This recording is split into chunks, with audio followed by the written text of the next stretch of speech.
माननीय प्रधानमंत्री जी नमस्कार। मेरा नाम पुण्य सुन्या है। मैं कक्षा 11वीं की छात्र हूँ। मेरे विद्यालय का नाम विवेकानंद केंद्र विद्यालय निर्जुली, डिस्ट्रिक्ट पापुम पारे, स्टेट अरुणाचल प्रदेश है। माननीय प्रधानमंत्री जी, कुछ सब्जेक्ट्स और कुछ चैप्टर्स है जिनको लेकर मैं सहज नहीं हूँ। उनसे पीछा छुड़ाने में लगी रहती हूँ। मैं चाहे कितनी भी कोशिश क्यों ना करूँ, मैं उन्हें पढ़ नहीं पाती हूँ। शायद ये इसलिए होता है क्योंकि मुझे उनसे डर लगता है। सर, इस स्थिति को कैसे दूर किया जा सकता है?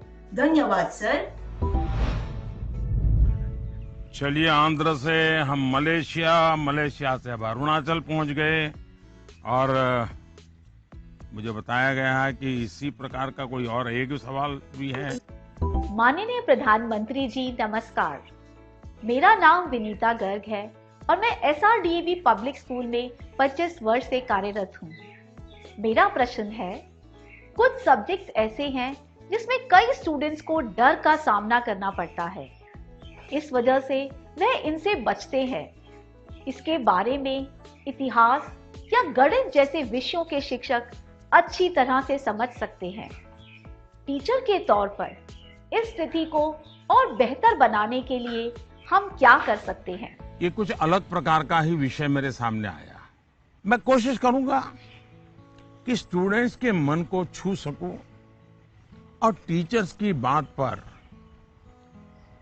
गौर के साथ कुछ समाधान बता सकूं।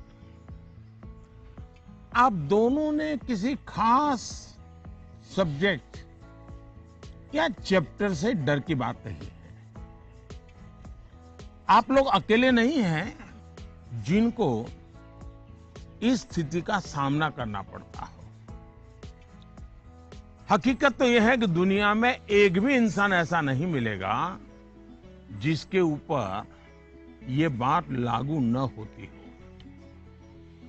मान लीजिए आपके पास बहुत ही बढ़िया 5-6 शर्ट है, लेकिन आपने देखा होगा एक या दो शर्ट आपको इतने पसंद आते होंगे, बार बार पहनते हैं। इसका मतलब ये नहीं कि बाकी सब बेकार हैं, फिटिंग ठीक नहीं है, ऐसा नहीं है। उन दो इतने अच्छे लगते हैं कि आप उसको बार बार पहनते हैं। कई बार तो माँ बाप भी इन चीजों के लिए गुस्सा करते हैं कि कितनी बार इसको पहनोगे, अभी 2 दिन पहले तो पहना था।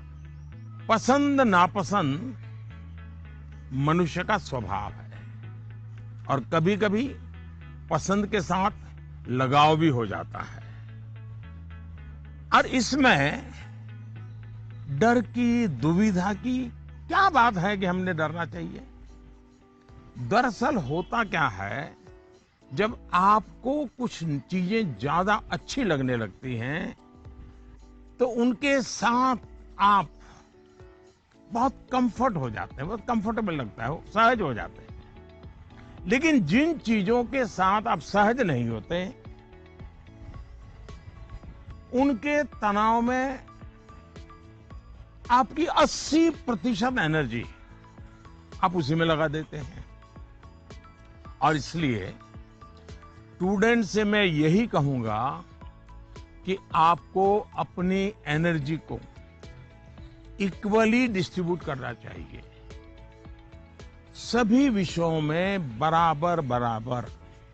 आपके पास पढ़ाई के लिए 2 घंटे हैं तो उन घंटों में हर सब्जेक्ट को समान भाव से पढ़िए। अपने समय को इक्वल डिस्ट्रीब्यूट करिए।